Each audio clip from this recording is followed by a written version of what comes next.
En conférence de presse ce mercredi 10 janvier 2023 à Lomé, la Dynamique pour la majorité du peuple, DMP, a rendu hommage à Monseigneur Capozzero décédé en exil le 9 janvier dernier à l'âge de 93 ans.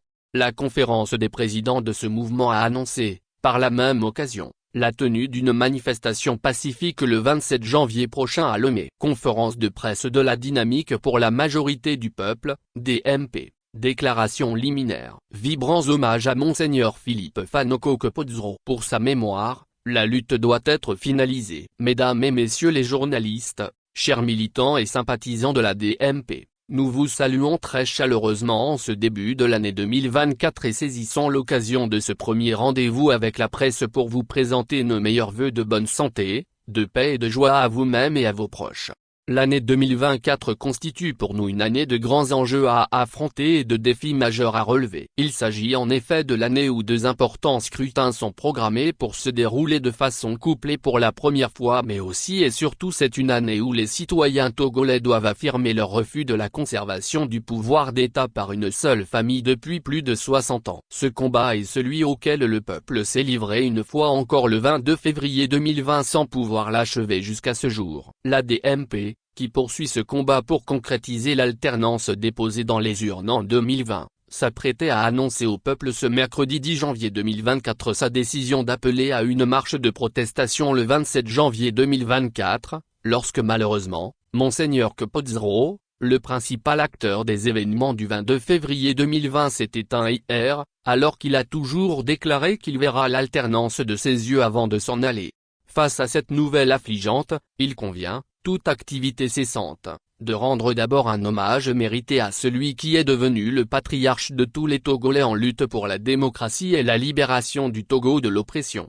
Hommage à Monseigneur Philippe Fanoco Capozzero. Ce 9 janvier 2024, la nouvelle de la disparition de notre patriarche, Monseigneur Philippe Fanoco Capozzero s'est répandue comme une charge virale, apportant ses lots de sentiments de choc, de tristesse et de douleur. Approchant les 94 ans de vie et jouissant de son sacerdoce consacré depuis 1959 ainsi que de son ministère apostolique accompli en toute conscience, l'archevêque émérite de Lomé a montré tout son amour pour le Togo et pour les Togolais. Connu de la majeure partie des Togolaises et des Togolais lors de la conférence nationale souveraine qu'il a conduite en toute responsabilité à la demande des acteurs politiques de l'époque, Monseigneur Philippe Fanoco Capozzero s'est montré un personnage très courageux et déterminé à inspirer aux gouvernants togolais des valeurs humaines et vertueuses qui doivent guider leurs actes et leurs initiatives politiques. Il s'est ainsi très tôt révélé comme un personnage intrépide et intraitable quant au respect des droits humains, à l'exigence de la vérité des urnes et d'une gouvernance vertueuse de l'État au service des citoyens. Évidemment, cette posture lui a valu des sacrifices énormes et de nombreuses persécutions qu'il a lui-même racontées dans un mémoire laissé à la génération présente et future. Pour avoir réussi à déjouer le plan ourdi par le système RPT Unir pour conserver le pouvoir ad vitam aeternam, les tenants du régime ont organisé son humiliation après l'élection présidentielle de 2020. En effet, du haut de ses 90 ans, le patriarche Monseigneur Capozzero avait parcouru tout le Togo en compagnie du candidat soutenu par lui lors de cette élection. Sa présence dans cette campagne électorale a fait soulever le peuple togolais qui était sorti massivement s'exprimer en faveur de l'alternance à la tête de l'État. Suite à cette prouesse, le gouvernement de Faure Gnassingbé qui s'est réinstallé par la violence et suite à de multiples coups de force en toute illégitimité le poussera en exil où il est resté depuis 3 ans. Le patriarche de la nation est mort en exil les armes à la main. Il est tombé au champ d'honneur, nonobstant les nombreux appels notamment ceux de la DMP, adressés au régime RPT Unir pour aider à inventer les moyens appropriés pour son retour sain et sauf afin qu'il vienne rendre l'âme au Togo sur la terre de nos ancêtres communs. Peine perdue. Et pourtant le chef de l'État se vante d'être un grand faiseur de paix à travers l'Afrique et un médiateur hors pair qui ramène les prisonniers des autres pays chez eux. Pourquoi est-il si difficile pour lui d'avoir un regard de compassion pour ses propres concitoyens, allant jusqu'à les laisser mourir en exil? Que doit-on retenir de cette disparition du prélat? Le décès du prélat pourrait bien être considéré comme étant dans l'ordre normal des choses, mais le contexte et les conditions dans lesquelles cela s'est passé en font un grave et bouleversant événement dans la vie politique de notre pays.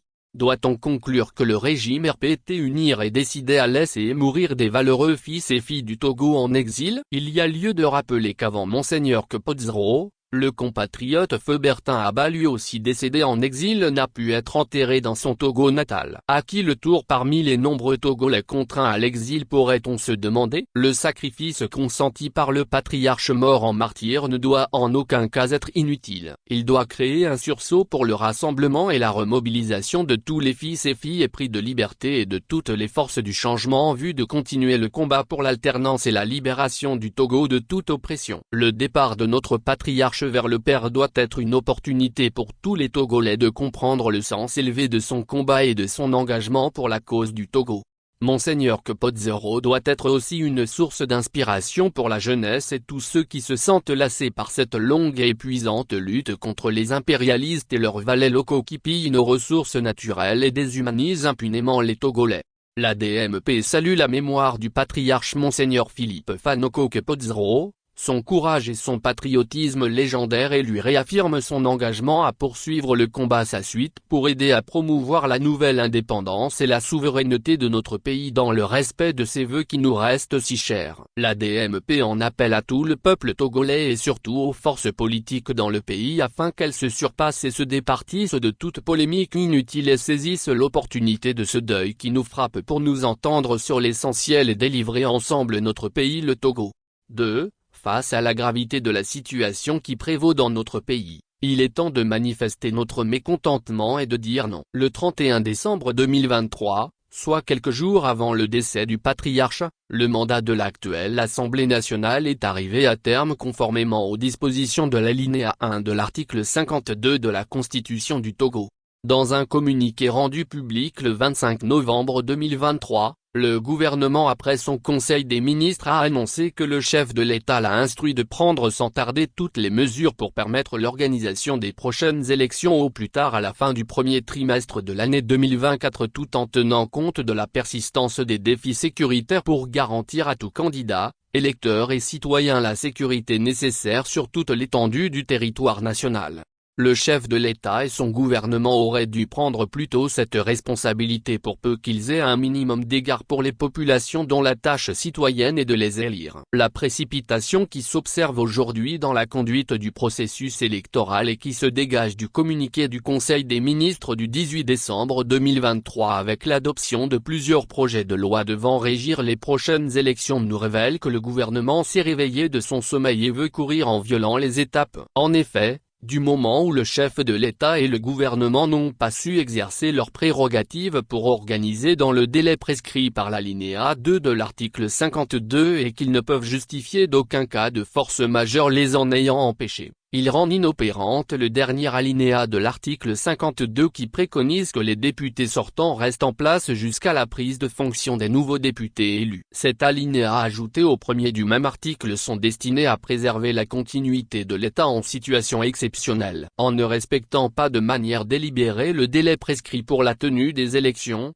le régime a créé une situation de vide constitutionnel et de rupture dans le fonctionnement d'une institution aussi importante que l'Assemblée nationale. Il devient alors impératif et indispensable que ce soit par un compromis politique que le problème ainsi créé puisse être réglé, notamment la conduite du processus électoral en cours. En tout état de cause, toutes les forces politiques désireuses de l'alternance et de la défense des droits des citoyens doivent comprendre cette situation créée par le régime RPT, unir et défendre les intérêts des Togolais qui sont le respect de la Constitution et l'arrêt de toute tentative de nouveau coup de force constitutionnelle. Le peuple togolais ne doit pas oublier que lors de la transition politique qui avait suivi la conférence nationale souveraine, le RPT avait évoqué le vide constitutionnel pour exiger des compromis politiques qui ont abouti à la dissolution du premier gouvernement de Maître Joseph Kokou Kofigo.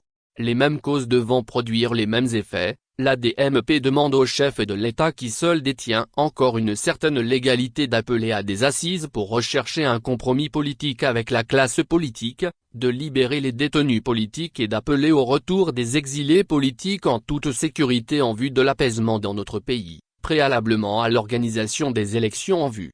L'ADMP saisit cette occasion pour féliciter les organisations de la société civile qui ont expliqué dans leur dernier communiqué du 3 janvier 2024, la problématique liée au vide constitutionnel avec les conséquences qui s'imposent.